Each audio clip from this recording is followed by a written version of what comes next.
Hermanos, les invito a que vayamos al libro del Génesis. Génesis capítulo 49. Génesis capítulo 49 y vamos a leer del versículo 8 al versículo 12.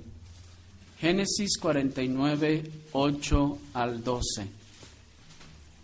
Jacob está a punto de morir y al saberlo José se dirige a él con sus hijos y sucede aquel relato que todos ustedes conocen cuando José pone delante de Jacob a sus hijos para que los bendiga y pone el mayor a su derecha y el menor a la izquierda, y Jacob cruza sus brazos para bendecir con su mano derecha a Efraín y con su mano izquierda a Manasés, diciendo que el menor será un pueblo mucho mayor. Y enseguida que acontecen estas cosas, ya está Jacob enfermo, está casi para morir. Como nos dice el contexto previo, sus ojos ya casi no distinguen a las personas. Entonces Jacob manda llamar a sus 12 hijos para bendecirlos. Y no solo darles una bendición paternal y una bendición material, sino, como dice el verso 1, les habla para darles unas profecías que se habían de cumplir en la vida de cada uno de sus hijos. Dice el verso 1, y llamó Jacob a sus hijos y dijo, juntaos y os declararé lo que ha de acontecer en los días venideros. Lo cual, hermanos, es una clara mención del sentido profético de todas las palabras que Jacob dice a sus 12 hijos. Pero el día de hoy, en el contexto del Evangelio de Génesis, vamos a enfocarnos solamente a la bendición que Jacob da a su hijo Judá. Están allí en el versículo 8, dice, Judá, te alabarán tus hermanos, tu mano en la cerviz de tus enemigos. Los hijos de tu padre se inclinarán a ti. Cachorro de león, Judá, de la presa subiste, hijo mío. Se encorvó, se echó como león, así como león viejo. ¿Quién lo despertará? No será quitado el cetro de Judá, ni el legislador de entre sus pies hasta que venga Silo, y a él se congregarán los pueblos. Atando a la vid su pollino, y a la cepa el hijo de su asna. Lavó en el vino su vestido, y en la sangre de uvas su manto. Sus ojos rojos del vino, y sus dientes blancos de la leche. Hasta ahí. Así, hermanos, el día de hoy vamos a ver si el Señor nos ayuda. El Evangelio de Jacob. El Evangelio de Jacob, primera parte. ¿Por qué primera parte? Porque no vamos a poder ver todas estas cosas, hermanos, pues son demasiadas profecías que tienen que ver con Cristo, con el Mesías. Pero debemos, hermanos, recordar, tal vez ustedes ya lo sepan, pero quiero recordarles que la revelación del plan de redención divino siempre fue de manera progresiva. Esto es que a medida que avanzaba la noche hacia el alba, Dios iba encendiendo algunas estrellas más en el firmamento de la fe y de la revelación divina. A medida de que pasó el tiempo, hermanos, como ir andando de la noche hacia el día, Dios fue encendiendo algunas estrellas en la revelación de la fe para alumbrar los ojos de la fe de los creyentes en el Antiguo Testamento, para traerles consuelo y mayor bendición. Pero como hemos visto hasta ahora, hermanos, Dios predicó el Evangelio a Adán, a Noé y a Abraham. Pero aún así, no estaba especificada toda la obra que el Mesías habría de hacer, ni de cómo sería él, ni de dónde vendría. Es decir, solo se sabía que sería de la simiente de Abraham. Pero después Abraham tuvo a Isaac, y Isaac tuvo a Jacob y Esaú. Y aunque ciertamente la profecía decía que de las dos naciones que estaban en el vientre, la mayor serviría a la menor, y se le dijo a Rebeca que Jacob sería el que tendría la primogenitura. A pesar de eso, Jacob tuvo 12 hijos. ¿De cuál de esos 12 hijos vendría el Mesías? Hasta ese momento nadie lo sabía. Sabían que sería de la descendencia de Abraham y que entonces continuaría de la descendencia de Jacob, pues Dios, como nos dice Romanos 9, había desechado a Esaú. Pero, ¿de dónde vendría si Jacob tuvo 12 hijos? ¿Cómo sería? ¿Cómo llegaría? ¿Qué es lo que haría? No se conocían todos esos detalles como nosotros ahora conocemos que nació en aquella aldea de Belén, de la familia del rey David. Conocemos incluso una fecha más o menos aproximada. Y conocemos toda su vida y obra que nos es revelada en los evangelios. Pero hermanos, los cristianos del Antiguo Testamento no tenían todo este conocimiento que hoy en día tenemos nosotros. Y así el Señor iba revelando de manera paulatina, de manera gradual, cómo habría de salvar al hombre a través de la obra de Cristo. Y en ese proceso de revelación, esta profecía que leemos de Jacob es una estrella más, o podemos decir, conforme vamos a ver, algunas estrellas más relucientes apuntando hacia la vida y obra del Mesías, hacia Cristo.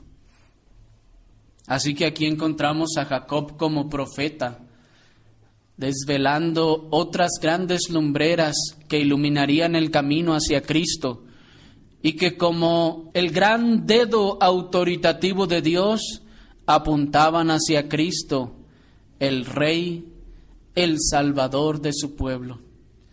Las profecías que Jacob estaba diciendo en la bendición a Judá, hermanos, eran tan autoritativas como el dedo mismo de Dios apuntando hacia la persona de Cristo.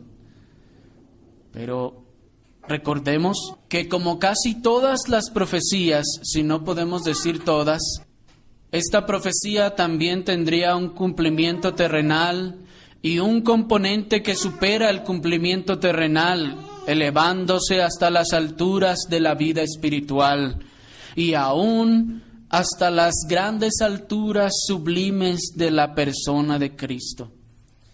Hermanos, no olviden que las profecías no solo tenían un cumplimiento terrenal y llano en el Antiguo Testamento, sino que la mayoría de ellas, hermanos, tienen un componente que se eleva por encima del plano terrenal y que apunta hacia la vida espiritual. Y algunas de ellas aún más se elevan a tal altura que apuntan a la persona de Cristo mismo. Podemos ver incluso, por ejemplo, los sueños de José. Vemos las espigas de sus hermanos inclinarse hacia la suya, pero aunque esto bien tuvo un cumplimiento terrenal, no deja de apuntarnos hacia la gloria de Cristo, al cual se inclinarían todas las tribus.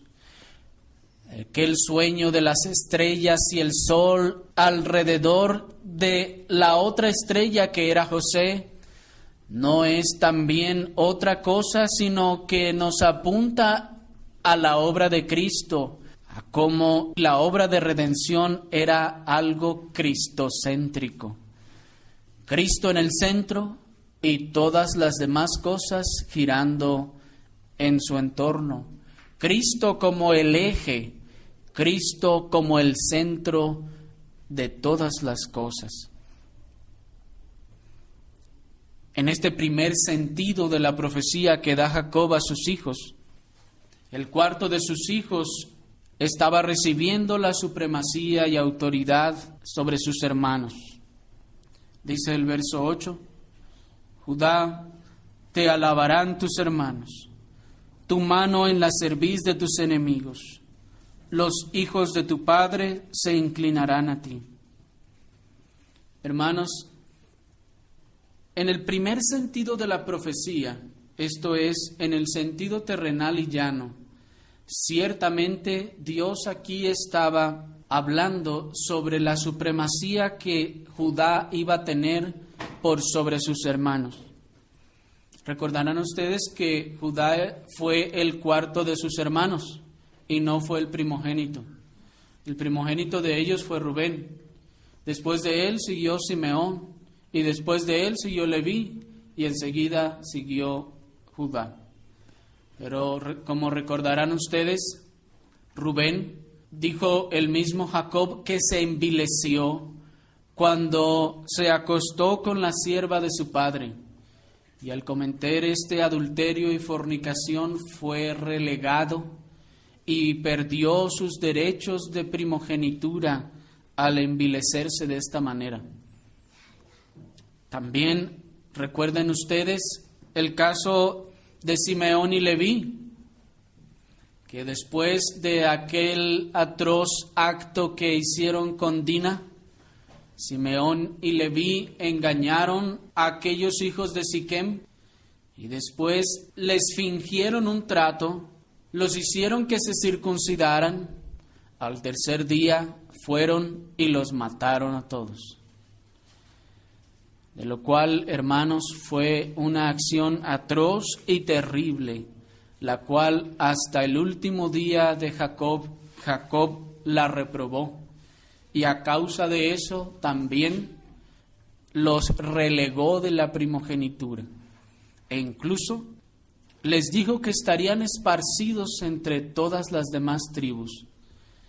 Se cumplió con la tribu de Simeón al llegar el momento en el que fue la tribu más pequeña en número.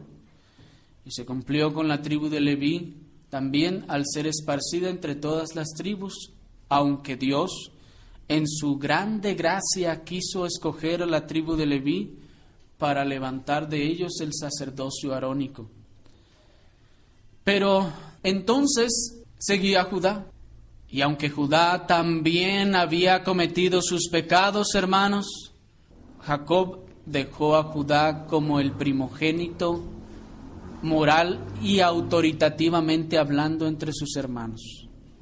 A José le dio los derechos de primogenitura terrenalmente hablando, es decir, en cuanto a posesiones, le dio una doble porción, como si fuese su hijo primogénito, como se acostumbraba en las regiones en aquel tiempo.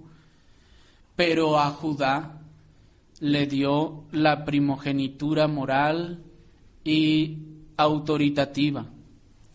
Y esto comenzaría a cumplirse en la tribu de Judá cuando, salidos de Egipto, Judá es llamado el primero para ofrecer su ofrenda en el tabernáculo, como ustedes después lo pueden leer en Números capítulo 7, versículo 12. Después de que salieron, hermanos, de Egipto y se instaló el tabernáculo y Dios llamó a cada una de las tribus a que fueran y ofrecieran ofrenda y holocausto al Señor, Dios dijo: la primera tribu que vendrá a ofrecer su ofrenda y holocausto será la tribu de Judá. Y ahí vemos, hermanos, cómo comienza a cumplirse la profecía que Dios dio sobre la supremacía de la tribu de Judá.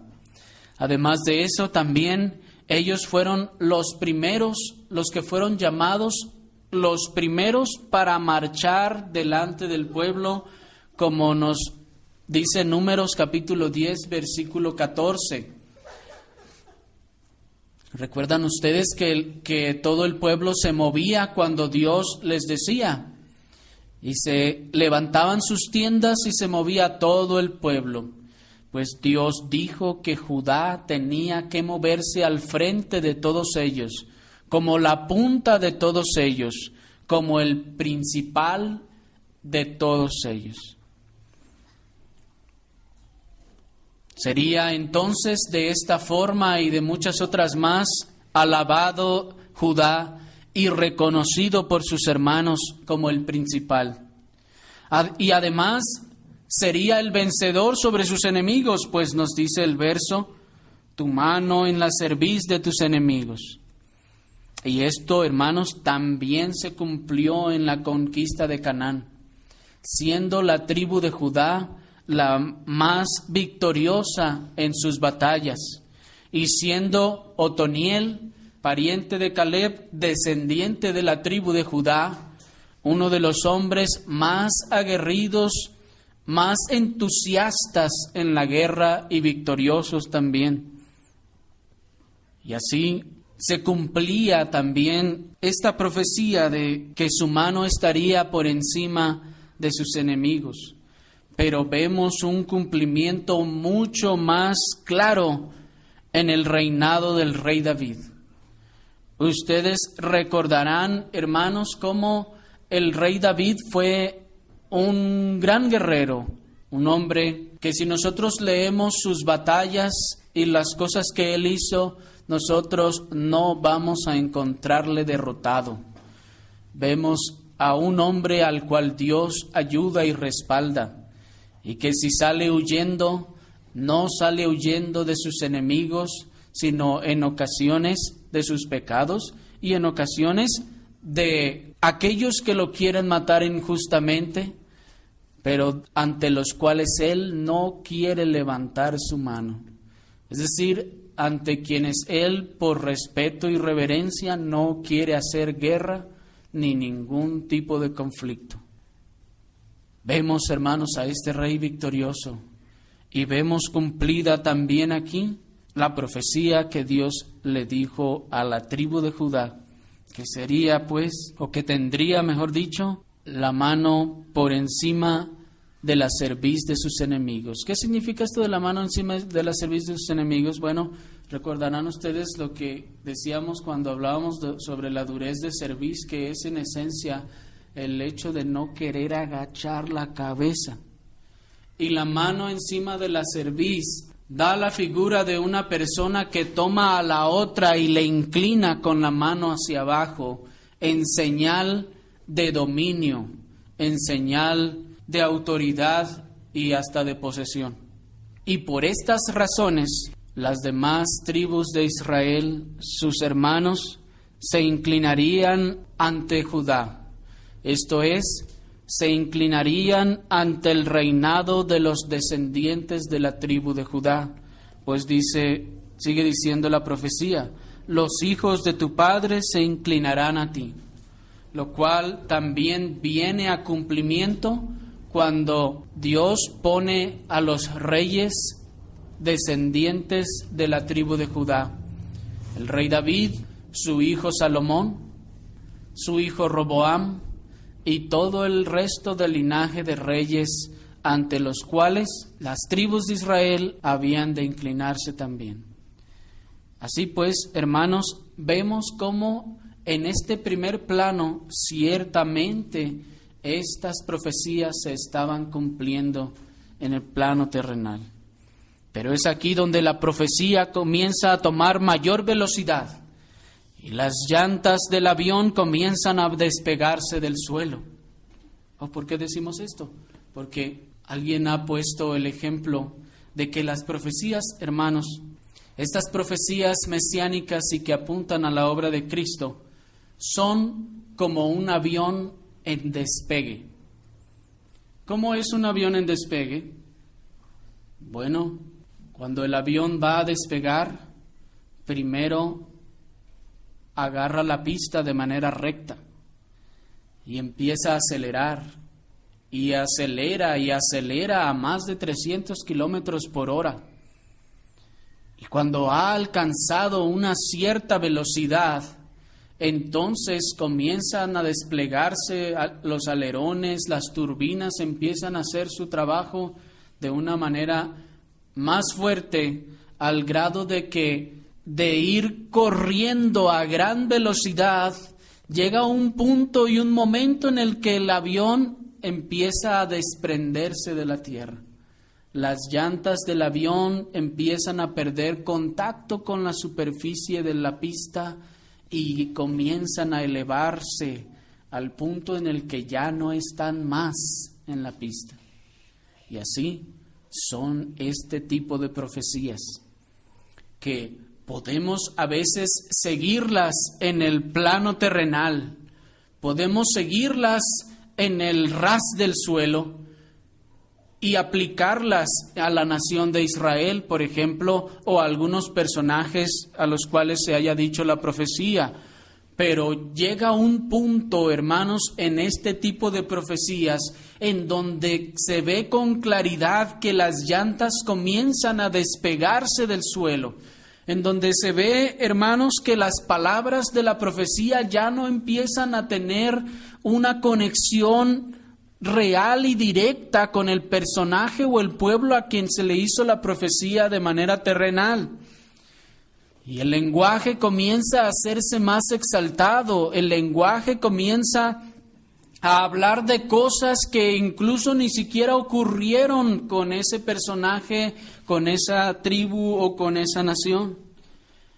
Y por eso es que decimos que cuando llegamos a las palabras, los hijos de tu padre se inclinarán a ti, hermanos, el avión ha superado los 300 kilómetros por hora y está comenzando a elevarse al punto en el que la profecía deja de ser llana y directamente para el pueblo de Israel, para la tribu de Judá en este caso, o en algún otro caso para el personaje a quien se le da la profecía, y esta profecía comienza a elevarse hasta apuntar a Cristo como el Mesías.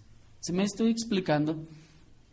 Porque aunque para aquellos cabalistas y talmudistas esta profecía esté enraizada en lo más profundo del suelo, la realidad es que aquí los paralelos comienzan a perder su exactitud y las líneas rectas comienzan a inclinarse en pos de algo superior, pues las ruedas del avión ya han dejado de apoyarse en el suelo. Y entonces, hermanos, nos hemos adentrado ya en el vuelo. Hemos perdido el apoyo en el piso y comenzamos ya a hablar de cosas más exaltadas. Comenzamos a hablar de cosas más sublimes. En otras palabras, hemos abandonado el plano terrenal, hemos dejado el suelo para elevarnos, comenzar a elevarnos a las alturas, y a veces a alturas tan sublimes como el mismo trono de Dios. Pues, hermanos, si leímos al principio, como dice el verso 10, que no será quitado el cetro de Judá, ni el legislador de entre sus pies. ¿Por qué entonces llegó un punto en la historia de Israel, de la nación, en el que ya sus hermanos no se inclinaban a él?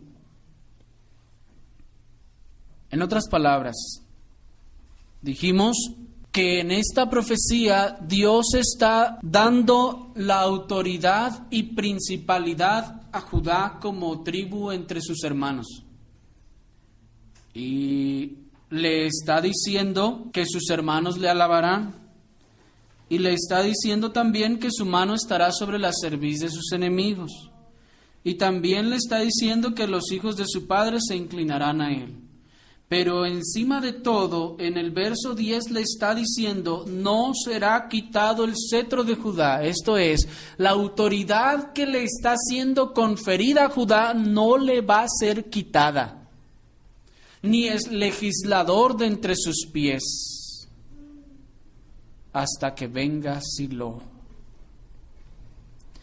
Lo cual, hermanos, habla de la eternidad de esta autoridad y poderío. Pues dice, no será quitado. Y les decía que las llantas del avión ya han dejado la pista en este momento, pues para empezar, no en toda la historia de Israel, las otras 11 tribus se han inclinado ante Judá. Como ustedes recordarán, el reino se dividió. Y 10 tribus se fueron al norte y 2 se quedaron en el sur. Así que las otras 10 tribus del norte dejaron de inclinarse ante la tribu de Judá.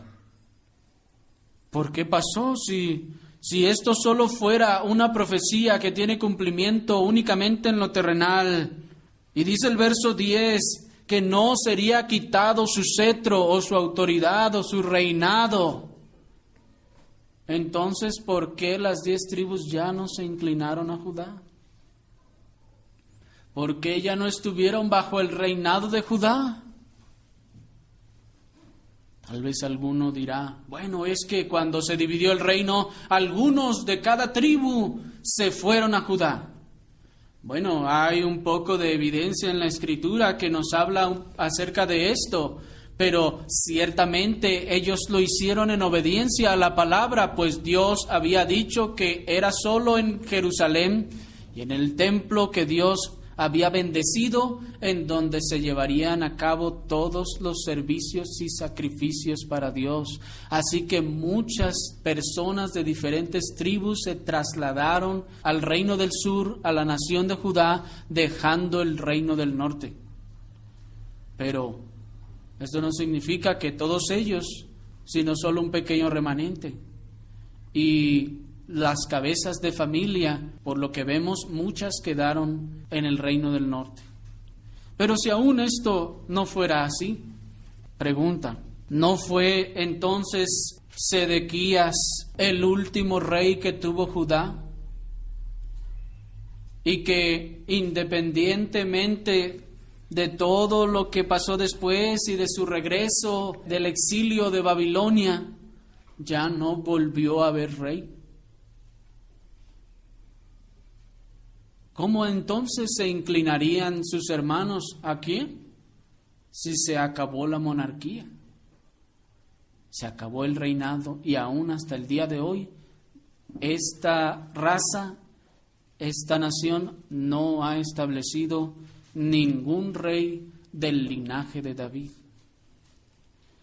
Así que, hermanos, si ustedes se pueden dar cuenta, esta profecía ya ha despegado del plano terrenal, ya ha abandonado el cumplimiento terrenal para comenzar a apuntar hacia algo mucho más sublime. Pero debemos decir también que la frase, tu mano en la cerviz de tus enemigos, tampoco se cumplió ni se ha cumplido de manera permanente como el verso 10 lo promete en cuanto a la tribu de Judá. Repito, el verso 10 dice que no será quitado el cetro. ¿Le temieron siempre los hermanos de Judá a la tribu de Judá o los pueblos vecinos como para mantenerse siempre en paz con él, para someterse a Judá? No, hermanos. Vemos que el reino se divide y dejan de temer a los hijos de David, a la descendencia real. Vemos también que pasa el tiempo, hermanos, y vienen los babilónicos y derrotan a la tribu de Judá, al reino de Judá. los ponen en servidumbre y les aplican impuestos, les imponen impuestos para que obedezcan y estén bajo yugo. Pero después ellos rompen el pacto, el rey rompe el pacto con el rey de Babilonia, y entonces son llevados todos cautivos. ¿Está allí su mano en la cerviz de sus enemigos? No, hermanos, se terminó eso. Y aunque por la gran misericordia de Dios volvieron de la cautividad babilónica, sucedió, hermanos, que algunos siglos después llegaron otros pueblos como el imperio griego y los sometieron. Y aunque trataban de liberarse a través de aquellos famosos macabeos, al final cayeron nuevamente en el poder del imperio romano. Y su mano ya no estaba en la cerviz de sus enemigos, sino más bien la nación de Judá como nación estaba bajo su cerviz, bajo la mano de sus enemigos. Así que, como ustedes verán, hermanos, esta profecía nos lleva más allá, apunta más hacia allá que un mero cumplimiento terrenal. Acabándose pues la dinastía de los reyes de Judá, ¿cómo es que no sería entonces quitado el cetro de Judá? Si la profecía y la promesa es que no será quitado el cetro de Judá, pero se acabó la dinastía real, no volvió a haber reyes. ¿Se dan cuenta de que a este punto ya estamos bastante elevados del suelo? Ya el avión ha despegado y ya tenemos buena distancia del cielo a la tierra. Si se acabó la dinastía de los reyes, ¿cómo se cumpliría entonces esto? ¿O es que acaso ya había llegado Silo? Como para que alguien dijera, es que era hasta que venga Silo, entonces llegó y pues ya, se acabó. No, hermanos. Si el Señor nos concede, después vamos a ver este otro versículo. Pero un par de preguntas más. ¿Se congregarán entonces todos los pueblos de la tierra a los descendientes de la tribu de Judá? ¿Se congregan hoy en día los pueblos de la tierra a la nación, ante la nación de Israel? ¿Lo harán algún día? La Escritura nos dice que no. Ahora, ¿cómo se explica entonces el pollino que es amarrado en la vid y en la cepa? Si esa profecía solo se refiere en un plano terrenal y no apunta hacia las cosas venideras, cosas más sublimes y espirituales, ¿cómo se cumple el tema del pollino en la tribu de Judá? ¿Cómo se cumple la sangre de la vid si no es en el Mesías? Ciertamente, hermanos, la profecía ha despegado ya, dejando el nivel terrenal para elevarse hacia algo más sublime y majestuoso, hacia el Cristo glorioso y su advenimiento a esta tierra. Así que, hermanos, habiendo visto que ya esta profecía ha dejado el nivel terrenal, debemos volver atrás y cavar un poco más profundo en la profecía. Y volvamos al verso 8. ¿Están ahí? Dice, Judá, te alabarán tus hermanos, tu mano en la cerviz de tus enemigos. Los hijos de tu padre se inclinarán a ti. Ya hemos visto, hermanos, cómo esta profecía bien podía tener un cumplimiento terrenal, y ahora en lo que nos resta del tiempo, con la ayuda del Señor, veremos cómo esta profecía también tendrá su cumplimiento y tuvo su cumplimiento en Cristo Jesús, nuestro bendito Salvador. La primera frase dice: Judá, te alabarán tus hermanos. Hermanos, aquel cuyo nombre no fue dado en virtud de disputas, sino en plena alabanza y regocijo a Dios, este vino a causar alabanzas a Dios, tanto de sus progenitores, de sus hermanos y de toda la descendencia suya y las de sus hermanos. ¿Recuerdan que la palabra Judá significa alabanza? ¿Y por qué le pusieron así? Acuérdense, hermanos, que antes de que naciera Judá, las mujeres de Jacob, Lea y Raquel, estaban en disputa y se peleaban una a otra. Pero Dios había cerrado la matriz de Raquel y le había abierto la matriz a Lea. Pero aún así estaban en disputa. Y los nombres, como ustedes recordarán, que cada una de las madres puso a sus hijos, eran en base precisamente a la disputa que estaban sosteniendo entre ellas. Cuando Raquel tiene a José, le pone aumento, diciendo: Dios me aumente más hijos. Y así. Pero cuando Lea llega a su cuarto hijo, la narrativa, hermanos, es tan perfecta que hace una pausa. Como que si Lea dijera: ay, a ver, ya voy a dejar de pelear. Ya estuvo bueno de peleas. Ahora alabaré a Dios. Y cuando ustedes leen el nacimiento de Judá, dice que tuvo un cuarto hijo y le puso Judá y dijo: ahora alabaré al Señor. Ya no voy a estar peleando con mi hermana ni con mi esposo. Ahora me olvidaré de todas estas cosas y alabaré al Señor. De lo cual, hermanos, es también una parábola y una señal de la obra que Dios vendría a hacer en Cristo. Que así como Judá en sí mismo no solo significa alabanza, sino a aquel por el cual se da alabanza a Dios.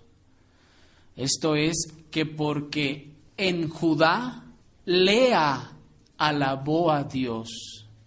¿Me estoy explicando? Cuando nace Judá, Lea se deja de pelear para entonces, ahora sí, dedicarse a adorar y alabar a Dios. Y asimismo su padre, y asimismo sus hermanos. ¿No es esto, hermanos, una clara imagen y sombra y paralelo de la alabanza que en Cristo es dada de todos sus hermanos? Así pues, Cristo, hermanos, no vino buscando su propia gloria, sino la gloria del Padre, dice Juan 8:50. Y así como en Judá era Dios alabado, así en Cristo no vino, sino a buscar que el Padre fuera exaltado, a que todos lo alabaran y lo adoraran a causa de su excelsa obra. Y así, los padres mismos de la persona de Cristo según la carne le alabaron. Sus hermanos también le alabaron, refiriéndonos a los de la tribu de Judá, quienes en él creyeron. Y así todo su pueblo y todos sus descendientes también le alabaron en Cristo. Hebreos 2:11 nos confirma la hermandad de todos aquellos a quienes Cristo mismo ha santificado. Y nos dice que no se avergüenza de llamarles hermanos. Y así, hermanos, Cristo, siendo el primogénito, dice el apóstol Pablo, de muchos hermanos, es también la causa de la alabanza a Dios el Padre Celestial. Pero nos dice Hebreos 2:11 que es Cristo mismo el que nos santifica y a través de ello que nosotros podemos dar alabanza a Dios. Y así tenemos que preguntar a cualquiera que se encuentre aquí sin Cristo: amigo, ¿has sido tú santificado en Cristo? No se trata de la santificación que piensas que obtienes por tu propia obediencia, sino ¿has sido santificado aún en Cristo? Porque si no has sido santificado en Cristo, si Cristo no te ha hecho santo, entonces tú eres un enemigo de Dios. Y como enemigo recibirás ciertamente la profecía y el cumplimiento de las cosas que se ha dicho de los enemigos de este Cristo. Dice la profecía, vamos al verso 8, tu mano en la cerviz de tus enemigos. ¿Cómo es que se cumple esto en el Mesías? Primero debemos decir, hermanos, que no solo los judíos y los fariseos fueron enemigos de Cristo, sino aún hoy Cristo y su cruz tienen una incontable suma de enemigos. Y amigo, tú puedes ser uno de ellos. Tú puedes estar siendo uno de ellos. ¿Acaso vives tú solo para satisfacer tus propios deseos? ¿Acaso das lo que sea, pagas lo que sea, sacrificas lo que sea con tal de tener el placer de obtener las cosas que quieres? ¿Está en tu mente solamente metas, ilusiones y pensamientos puestos solo en las cosas de esta vida terrenal? Pues nos dice Filipenses 3:18 que todo aquel que tiene esto en su mente y su corazón es un enemigo de la cruz de Cristo. Vayamos rápidamente, hermanos. Filipenses, no pierdan Génesis 49. Vayamos a Filipenses capítulo 3. Dice el versículo 18 y 19. Porque por ahí andan muchos de los cuales os dije muchas veces, y aún ahora lo digo llorando, que son enemigos de la cruz de Cristo, el fin de los cuales es perdición.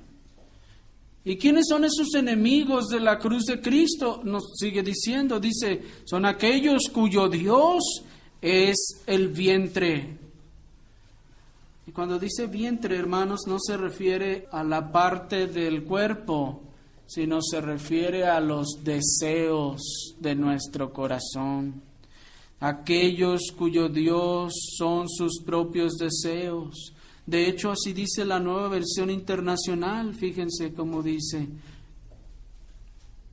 su destino es la destrucción. Adoran al Dios de sus propios deseos. Sigue diciendo el verso: y cuya gloria es su vergüenza, que solo piensan en lo terrenal. Así que aquellos que piensan solamente en estar satisfaciendo sus deseos, en obtener lo que quieren, y para ello trabajan las horas extras que tengan que trabajar, hacen lo que tengan que hacer, se esfuerzan y se sacrifican lo que deban de hacer solo para su propio placer y deleite, hermanos, tienen un Dios con D minúscula, el cual no está en los cielos. Debemos decir, hermanos, que esto dice que es solo para eso. Esto es que es lo único en lo que piensan, es lo único que les mueve, lo único que les motiva, lo único que les complace, lo único que les satisface, lo único en lo que están contentos y felices, lo único que les da placer. Y así, también aquellos que solo están pensando en las cosas de este mundo, cuyos propósitos, mentes, metas e ilusiones están únicamente en las cosas de esta vida. Estos son enemigos, dice Pablo, de la cruz de Cristo.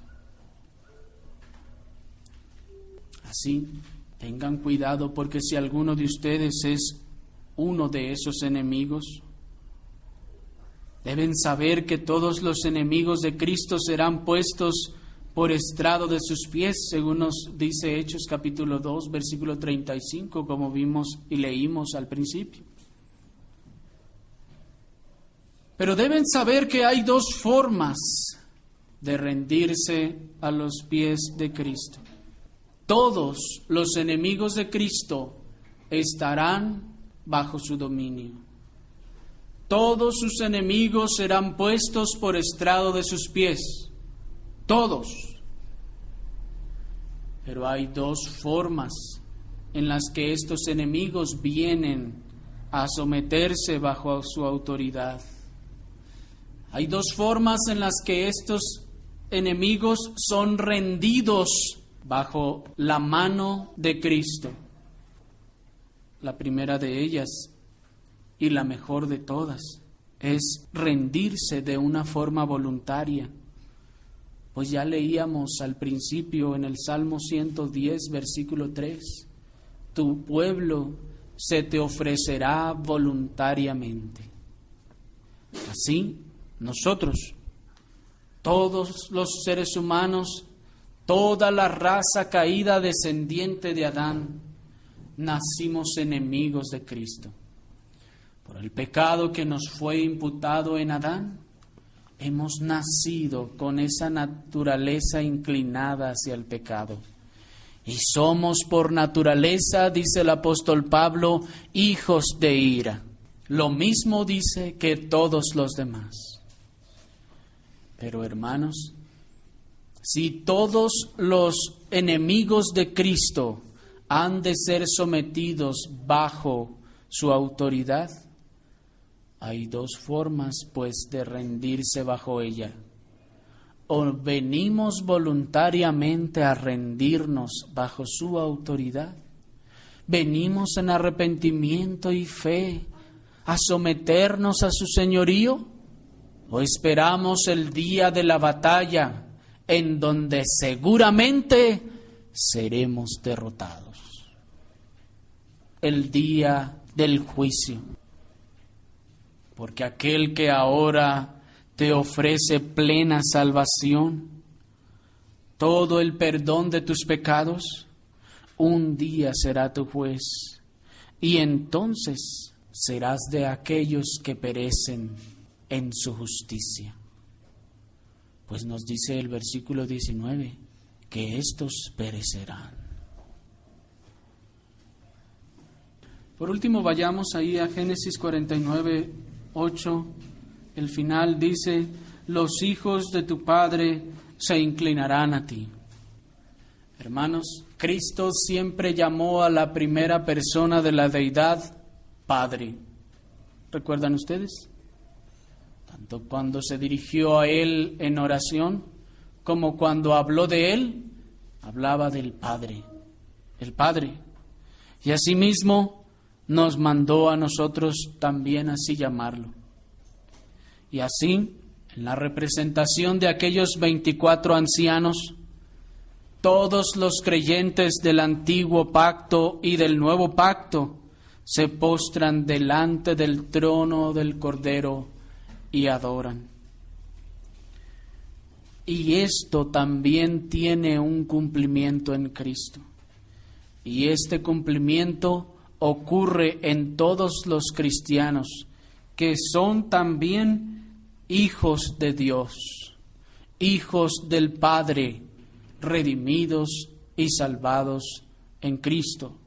Y siendo hijos del Padre, también se cumplen estas palabras en Cristo: los hijos de tu Padre se inclinarán a ti.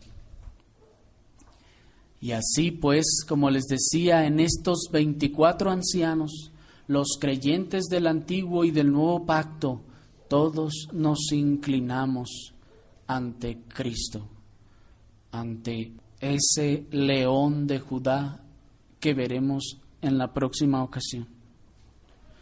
Pero hay muchos que aún hoy en día no se postran delante de la majestad de Cristo, hermanos. Aún todavía hay muchas personas rebelándose y resistiéndose a postrarse delante de Él. Los ateos, por ejemplo, no quieren postrarse delante de Él.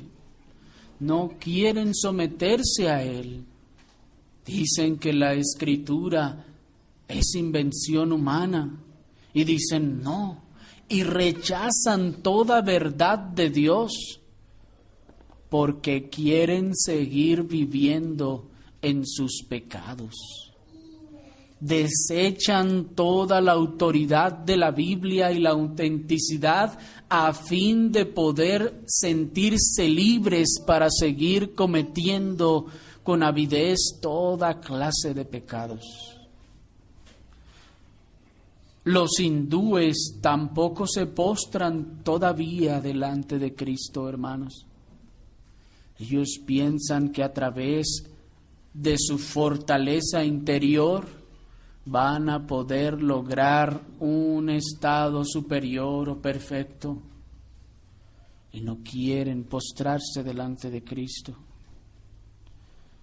Los islámicos tampoco se postran hoy en día delante de Cristo. Los judíos al día de hoy tampoco se postran delante de Cristo. Y muchos supuestos creyentes siguen resistiéndose a postrar delante de la majestad y de la autoridad de Cristo. Y aún con un tono descarado le dicen: sí, tú eres Señor, pero no quiero obedecerte. Y aún más descaradamente le dicen: tú eres mi Señor, Cristo es mi Señor, pero eso no significa que tenga que hacer todo lo que enseña la Biblia. Todo aquel que se postra delante de Cristo es aquel que se humilla delante de Él y le reconoce en la gloria de su majestad, que le reconoce como Rey y Señor. Postrarse no solo significa reconocer su grandeza, sino reconocer su autoridad sobre mí. Él es mi Señor. Y si Él es mi Señor, ¿por qué me resisto a obedecerle? Si Él es mi Señor, ¿por qué cuando me dicen que debo obedecer a este u otro mandamiento, digo, no, eso tiene que significar otra cosa, pero no es posible que uno tenga que hacer todo eso? ¿Me explico? Todos aquellos que dicen que Cristo nos hizo libres de la ley moral de Dios, no se postran delante de Cristo. Y si no se postran, entonces no están dentro de aquel grupo representado por aquellos 24 ancianos que arrojan sus coronas delante del Cordero. Y si esto no es así, entonces están fuera del pueblo, de los hermanos que se inclinan a Cristo. Así que, amigo, no te resistas a su señorío, no endurezcas tu cerviz, inclina tu cabeza, humíllate ahora, Reconócele como el Señor que es de tu vida. Él tiene el control. ¿Por qué seguirás resistiéndote a su señorío, queriendo vivir los placeres de esta tierra que son terrenales y pasajeros, a sabiendas de que después tendrás que inclinarte y ahora, aunque no quieras, pero con una condenación eterna a cuestas? Busquen mejor ahora a Cristo. Búsquenlo ahora y ríndanse delante de su señorío voluntariamente. Y si hacen esto, serán parte del pueblo. Pero si no lo hacen, al final, en el gran día de la batalla, lo harán. Perderán la batalla en el juicio final y se inclinarán de todos modos, pero ahora para condenación. Así que vayan a Cristo ahora que hay tiempo. Ríndanse de manera voluntaria o, como se dice coloquialmente, por las buenas, antes que tengan que hacerlo por las malas.